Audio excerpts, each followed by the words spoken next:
While retirement is generally seen as a time of relaxation and self-focus, God calls us to love, serve, and help others for a lifetime. He has been preparing us for this retirement season, literally our entire lives. In retirement, countless Christians enter a state of spiritual dormancy, not knowing how they are called to have an impact for God's kingdom. The Retirement Reformation seeks to encourage and empower the 50 million Christians approaching or in retirement to embrace the calling God has been preparing in them. When the world says it's time to stop, you can begin to have your greatest impact. Welcome to iRetire4Him, the mouthpiece of the Retirement Reformation, where our goal is to journey from retirement to reformation so you can say, I retire for Him. Reaching out to the 50 million Christ followers in America who are already in retirement or on their way to retirement, you've tuned into iRetire4Him, the mouthpiece for the Retirement Reformation. I'm your host, Jim Brangenberg, joined by my co-host, Martha Brangenberg, from the I Work for Him radio program. And also we have the founders really, of the Retirement Reformation, Bruce and Judy Brynsma. You can check us all out online, retirementreformation.org, retirementreformation.org. Great conversation we're having. We're in a series, an 11 or 12-part series, talking about the impact of culture on our perspective of retirement. And we've gone in a lot of different places. Today, we're going to really talk about what about the impact of your denomination on how you perceive retirement. What kind of influence has your denomination had in how you view what you should be doing in your retirement? And is there really a difference? We're also going to talk today about the just some of the new disturbing trends among retirees. Increase in suicide, loneliness, depression, divorce in their chronologically superior ages, as well as some other afflictions. So we're here to talk about these things to help encourage you and give you a different perspective, because we really ultimately want to end up with what's the biblical perspective on all of these things.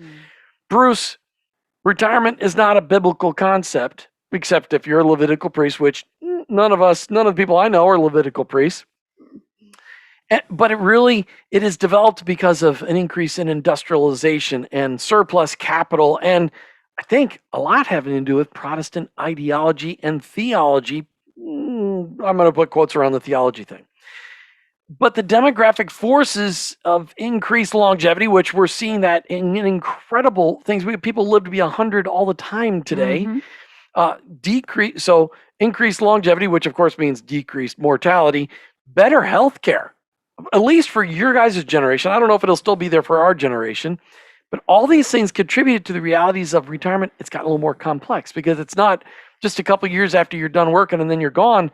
It's 2 or 3 decades after you're done working and then you're gone.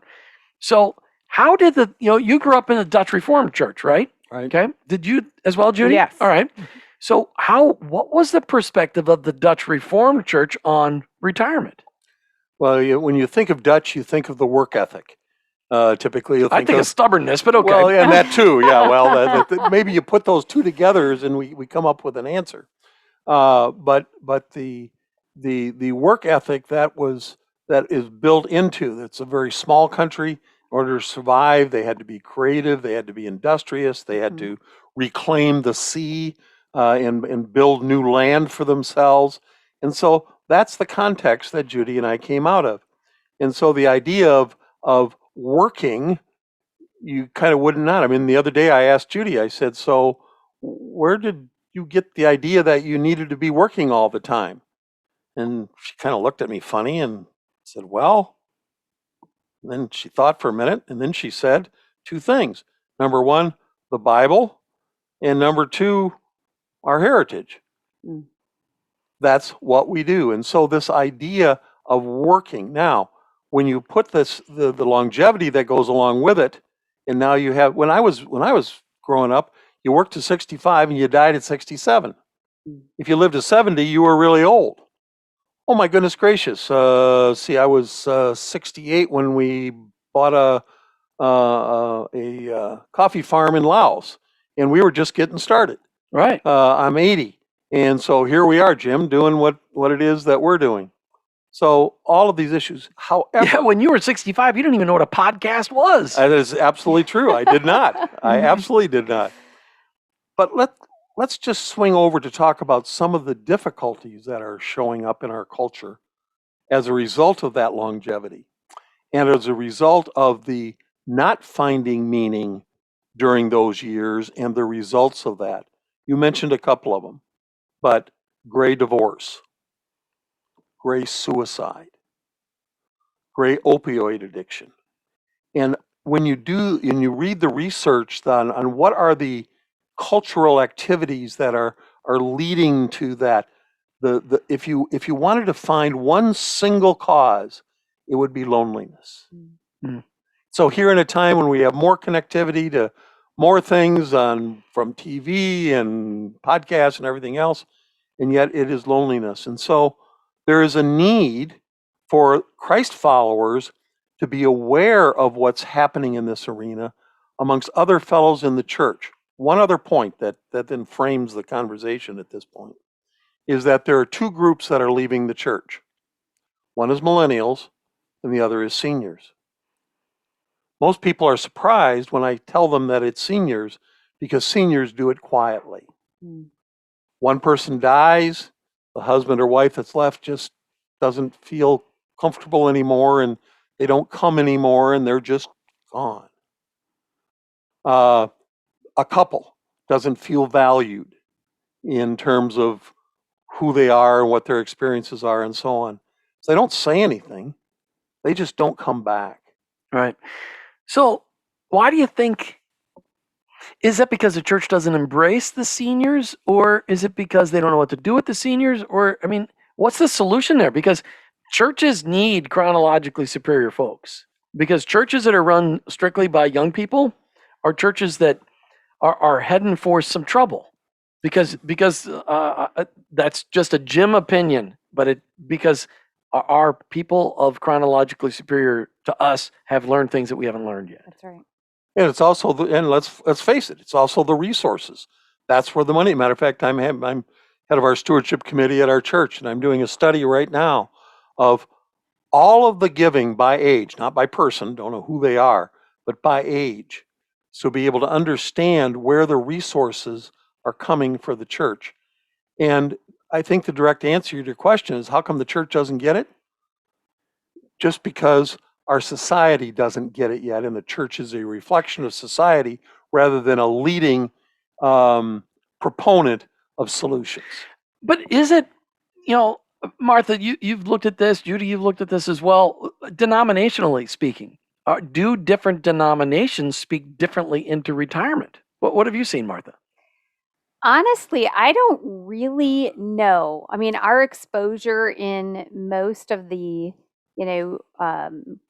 non-denominational churches, or what would call themselves non-denominational or more contemporary, one of the common practices is this whole separating by age within the church. And it seems convenient and it seems logical, but it's not biblical. It's not Titus. It's not living out what, Titus is showing that, the women are to teach the younger women. The men are to lead the younger men, to mentor them, to teach them. There's a reason, when we go through things, our natural inclination is to say, I want to help somebody else so they don't have to necessarily go through that same thing I just went through. We do grow from adversity, but if we can take our experiences and help somebody else to do it even better the next time around, what a joy there is in that. When we come back, I want to dig deeper into this conversation. Of course, we got a middle segment too. We're going to hear somebody's story, but I want to dig into this influence because I think there is a difference. I think in the Catholic denomination, I think in some of the Black denominations, the Latino denominations, they treat their elders differently. And I want to have a conversation. This impact of culture on our view of retirement. The bottom line is we always need to go back to the Bible. You're listening to iRetire4Him, the mouthpiece for the retirement reformation. We'll be right back. There is a move of God in our country called the Retirement Reformation. It's not enough to sit in the grandstands of life, watching the days go by with leisure as a reward. Join us back on the playing field of life, discovering God's plan for you and building purpose and intentionality into every day. Go to retirementreformation.org and click on the Resources tab. Check out our prayer walk and start ministering to your neighbors through prayer today. Connect with your ongoing journey by downloading the prayer app at retirementreformation.org. Click on the Resources tab. Make the journey from retirement to reformation so you can say, I retire for Him. Now let's get back to the show. Hey, welcome back to I Retire for Him, the mouthpiece for the Retirement Reformation. I'm your host, Jim Brangenberg, and of course, I'm joined by the founder of the Retirement Reformation, Bruce Bruinsma. Today, we have the super great privilege in the second segment of today's show to have my mother-in-law, Elaine Hains, joining us to share her retirement story. It's so great when you get a chance to share the stories of people in your family, and I really wanted you guys to hear this story. Elaine Hains, welcome to I Retire for Him. Well, thank you, Jim. I'm glad to be here. So why don't I wanted you to come on because I've watched you during your retirement years, these last 23 years since you and Ted told your story. Okay, told your story again, I Retire for Him. We talked about that in the last show. Sold your business. You and Ted have never slowed down. You've kept going. And I thought that it would just be fun for you just to share what God's been using you to do because it's changed a little over the 23 years, yet a lot of it's remained the same. Why don't you share how God's been using you? Well, I think early in our retirement, when I had a lot more energy, I was invested my time in MOPS, mothers of preschoolers. And I've always had a passion for young moms. And many of the young moms in our church didn't have moms locally to turn to for assistance in guiding them spiritually or physically. So I really enjoyed being with MOPS and mentoring the young moms. And many of those moms you're still in touch with today, and those kids are in college and getting married. Some of my MOPS moms are grandmas already. Those young little children have grown up and had their own families now. Bruce? Well, isn't that the way it happens? We get older every single year. You've probably noticed that. Yes. Yes, well, I've grown older to just hit 80, and you're my senior. So Yes. How old are you, Elaine? I'm 86. 86 years young. But things do change, don't they? Yes, it takes me a lot longer to do things, and I have to plan ahead because I know things will take longer to accomplish. And I find that in the morning, I'm thinking, what are we going to have for supper? But it works. Well, one of the things that we learn as we grow older is that retirement is fairly complex. It has more for us to think about and do. We would think that it would be all much simpler, but it's not, is it? No, it really isn't. And the tasks that we have in retirement change. I used to be able to do my own housework. Well, now I hire it done. And I don't begrudge hiring it. It may not be done the way I would do it, but it's done. And that's good. Now, God has given each one of us a different set of gifts. Yes. And has prompted those gifts to be refined over time. And so those gifts show up in different ways at different stages of life. So all that you have done with quilting and sewing, talk about that a little bit, because I think that's part of your ministry today, is it not? It is. When our children were young, I sewed their clothing. And I've always had a good use of my hands in that way, and the sewing machine. And then as time went on, I started making baby quilts for people as a gift. And then it has grown into, I can't tell you how many quilts I've made. My grandchildren got them as graduation gifts. My grandchildren got quilts when they got married. And now their children, my great-grandchildren, it has been my goal this year to make a quilt for each of my great-grandchildren that is a twin-size quilt. And I have 17 great-grandchildren, and I have 15 quilts done. and given as gifts this last year. And so I'm ministering to my great grandchildren. I got a call this week or a phone message.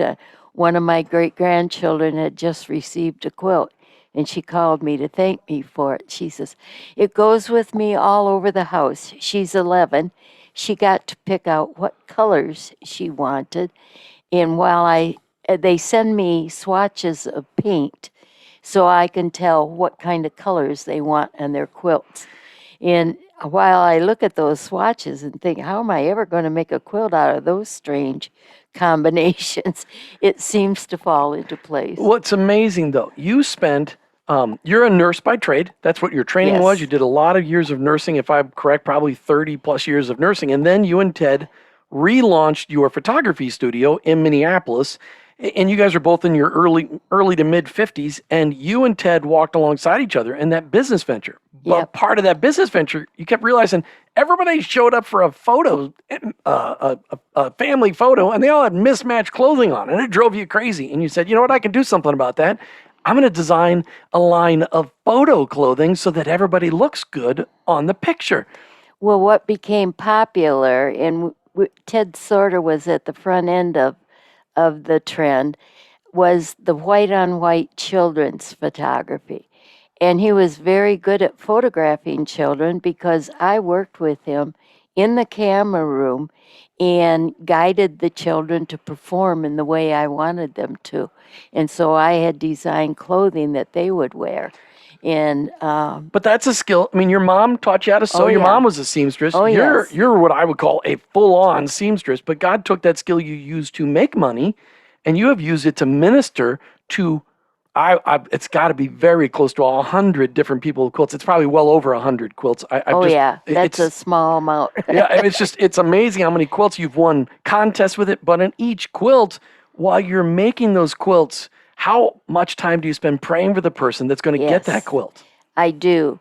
And I pray for them, and I put a label on the quilt reminding them that it was in love that I made it, and that I prayed for them while I was making it.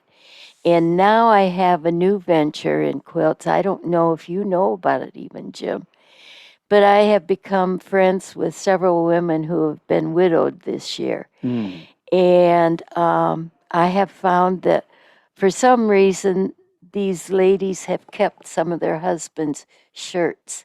They don't know why or what they would do with them. And so with their permission, I have taken shirts from their husbands. I use 9 shirts, and I make a 9 patch of 5-inch squares, one from each of their shirts. And I make many squares of those 9 patches, and then I put them together and make a quilt for them. So when that lady looks at the quilt, she sees the patterns of the shirts that her husband wore. Recently, she says, "Oh, that's that purple shirt. He always wore that for Easter." And so they have a quilt. And I also make pillows out of those same things. Wow. And give to them as a gift. That just chokes me up just to It's a hear powerful that. gift. And so the opportunity that each one of us have in unique and special ways that you represent so beautifully is to be able to pass a legacy on Yes. to someone else, whether it be your children, your great-grandchildren, your friends, and that you continue to do that and so it's an extension of your nursing, of care, that's expressed through the hands that God has given you and the creativity that's there. Well, for those who are listening and are either preparing for retirement or moving to another stage in retirement, as you and I are, what kind of encouragement do you have for them? What would be the words of encouragement that you could give to our listeners who are entering into a new stage of their lives? Well, to embrace that stage. Mhm. Don't be constantly feeling bad because you can't do things the way you used to.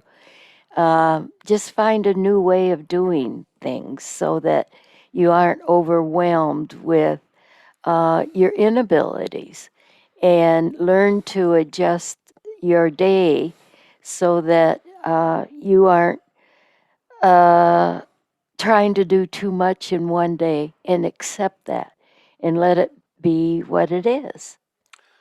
Well, listeners to I Retire for Him, you have just heard wisdom. Yeah, great wisdom. Elaine Hains, thanks so much for being a great mother-in-law, for raising a phenomenal daughter, and for being right here on I Retire for Him. You've been listening to I Retire for Him. We'll be right back with more. You've spent decades making financial plans for your retirement years. But have you done any life planning? God has a plan for your life, and it includes living out your faith in your retirement years with meaning, purpose, and intentionality. Go out to retirementreformation.org and click on our Resources tab. Download a copy of the book, Charting Your Course, and get started with life planning today. Simply download a copy of Charting Your Course at retirementreformation.org. Make the journey from retirement to reformation so you can say, I retire for Him. Now let's get back to the show. Hey, welcome back to I Retire for Him, the mouthpiece for the Retirement Reformation. We'd like to invite you to join us online, retirementreformation.org. Become a member. There's so many valuable benefits out there, and you could do this right on your phone. You can grab your phone, go to the App Store, and download the Retirement Reformation app and connect to us today. We're having a conversation today about, we're talking about the impact of culture on our view of retirement, but a lot of us are really active in our denominational culture. And what is that denominational culture? How does that impact our view of retirement? And I think that there definitely is a different perspective depending on denomination. Bruce, right before the break, at the end of the first segment, you looked like you were going to say something, and I cut you off because we were out of time. Yeah, well, I think many of the denominations reflect different cultures. People that came from the Dutch culture, the Scandinavian culture, the Afro-American culture, and so on. And so those historic cultural roots play themselves out in the denomination, and therefore reflect how, in fact, they treat seniors, how they think about seniors, or how they ignore seniors. I wanted to add one more piece. I talked at an earlier segment that I thought one of the things that minimized the value of seniors was the growth of technology, and that drove a wedge between the younger people and the older people. I think music in the church is another one, where in fact the older people wanted to hold on to, the younger people wanted the new. Therefore, what do you do when you have another group that you are antithetical to? You minimize their value, you separate them off and say, well, okay, you just go do your thing and we'll do our thing. And all of these have been wedges that drive into, and That's for us to interesting. break those things down and be able to come together, I'm not sure I know what the answer is, although I do know that God's heart is pained when he sees those things, happening, and knows that that's not right. Now, he's blessed us with that longevity, so the answers are there, but we've also got to be willing to put ourselves into them. It's interesting, the perspective, Martha. We've seen it in our own lifetimes. From our teenage lives, we were involved in a church where everything was hymn singing, but we were pushing. Maranatha was a big group. They were coming up with new worship songs, and today we would think, well, those aren't very rowdy. I mean, but they were cutting edge at that point in time. Yeah. We have seen music drive a wedge, haven't we? Yes, and yet we are drawn even back to the classic hymns and the depth of that. So I think exposure is a big part of that, and celebrating all types of music and all types of ways of worship, because we can learn from each other. Sometimes, but yet in a contemporary service, you'll hear them say, oh, we're going to do an unplugged week, where we're not going to have all the electronics. We're going to do a more acoustic, and how deep and meaningful it can be because they have never been exposed to it before. When I was growing up, drums were from the devil. Yes, most definitely. Most definitely. Judy, what's your perspective on this? Do denominations impact how we view our retirement? What have you seen? Well, it certainly impacts the way seniors are treated. I don't know if that's where you want me to go. You go wherever the Lord's leading you to go. Okay. In our church, the contemporary services are much more crowded than the one traditional service that they have each morning. For seniors, the thing that they do like once a quarter is have a hymn sing. And all the they don't advertise it just for seniors, Right. but that's who comes. And, in our Sunday school class, which we call a life group, the word gets out, they're going to have a hymn sing, everybody come. And it's just, hymns are for old people. And of course, you've experienced and I've experienced, it's not true. Everybody loves a beautiful, beautiful hymn. Mhm. Also, this isn't related, but when Bruce talked about, older people leaving the church, we have good friends, Don and Marty. He's been a lay pastor. Is that what he was? He's been led a youth group for years. Now they are not, he still reads his Bible every day. He talks about the Lord. He does not go to church. And that baffles us because I think we're alike in that, at least for me, I need that place, that community, Right. and that Christian community think- where I can, but that baffles I me. think a lot of people, when they don't have the community, they forget how valuable it is until they have it again. Well, and COVID drove that heavily. Yes, COVID drove us all into our that's homes, right. which is what the government wanted us to do. They wanted to shut down buildings. Go ahead, Martha. Sorry. I was just thinking about churches, and you made some comment about not having anything for the seniors. And I will even challenge the churches that have programs, where they have activities or they're doing things. And that's wonderful because maybe on their own, somebody couldn't go on a museum tour or out to lunch with a group of people. But I would challenge even those churches that think that they're filling the need to look at it differently. Right. And to really assess what can we be doing with this wonderful group of seasoned warriors that have a deep faith. Okay. And the conversation started. We looked at the impact of our denomination on our perspective on our perspective of retirement.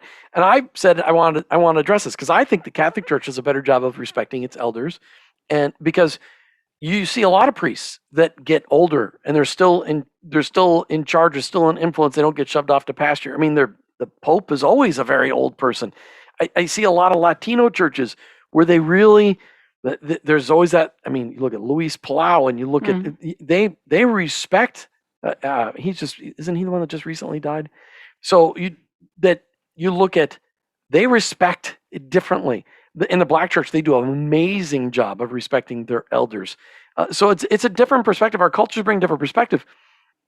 And I think the fact that longevity, the fact that we're living to be way older, they're telling kids today that their life expectancy is going to be well over 100. Well, then we ought to change the Social Security age. I think that's one thing we need to look at. But we touched a little briefly, and Bruce, I think we probably need to do another show and just dig deep into this because the cultural perspective on gray divorce and gray suicide and gray addictions and loneliness, it's an issue. It's an issue. And it's because retirement is 30 years of meaninglessness for a lot of people. And we don't, as a church, teach people how to find meaning in retirement. We say, go ahead, you're retired, go off, you guys can have your own Bible studies. And Martha says, go on the museum tours. Not, it's time for you now. We're going to hook up all you 70-year-old guys with 20-year-old guys. Let's go. This is what it's got to be. Because that would solve a lot of those issues. Whether in fact the answer in the church and in the society is bottom up, where seniors say, "Hey, I'm going to lead a small group, and we're going to figure out what it is that each one of us needs to do, and we're going to use the material from the Retirement Reformation to do that," and that bubbles up and grows from there, or whether in fact it's top down. But right now, what is happening is that the issues that you talked about and the issues of seniors, as well as single moms, by the way, which is another related kind of a topic, is being ignored. It is just being ignored. And the scriptures are the answer, and we want to draw everybody back to the scriptures. I was amazed. I had a conversation with a bunch of college students who are believers, who have been believers for a number of years, and I said, "Well, how many of you have read your Bible from one end to the other?" And none of them raised their hand. Well, I bet if I did that same thing with a group of seniors in a room, how many of you read your Bible from one end to the other many, many times? I wouldn't get that. I get, no, I haven't done it. I get kind of bored in the Old Testament. We need to go to the scriptures. Jesus said, "Go and teach everybody everything I've taught you." Well, he taught out of the Old Testament. He created the part of the New Testament. He's the New Testament guy. But we need to go back to, what did God say? Well, all life is valuable. From the minute of conception until the day of death, all life is valuable. We need to celebrate it. And we need to take what we have learned and feed it into other people. That's discipleship. That's mentoring. There's just so much more, and the Retirement Reformation can help us along the way. So we want to challenge you to go out to retirementreformation.org.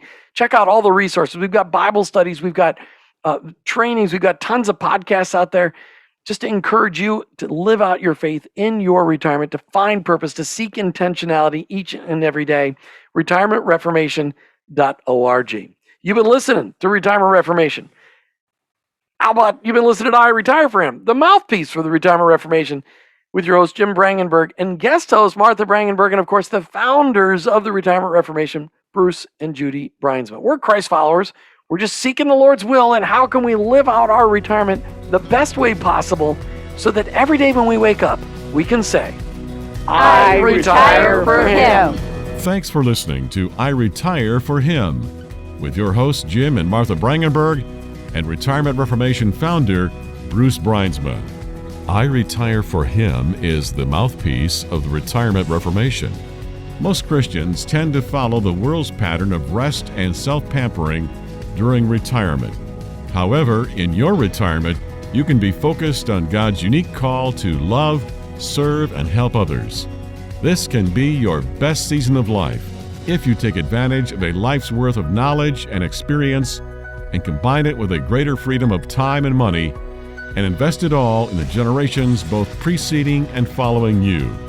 The Retirement Reformation is encouraging Christians to find and follow God's call in all seasons and aspects of life, especially in retirement. Take time to sign the manifesto at retirementreformation.org and explore the wealth of resources available on our site. Join this movement of God and journey from retirement to reformation, so you can say, "I retire for Him." Go to retirementreformation.org.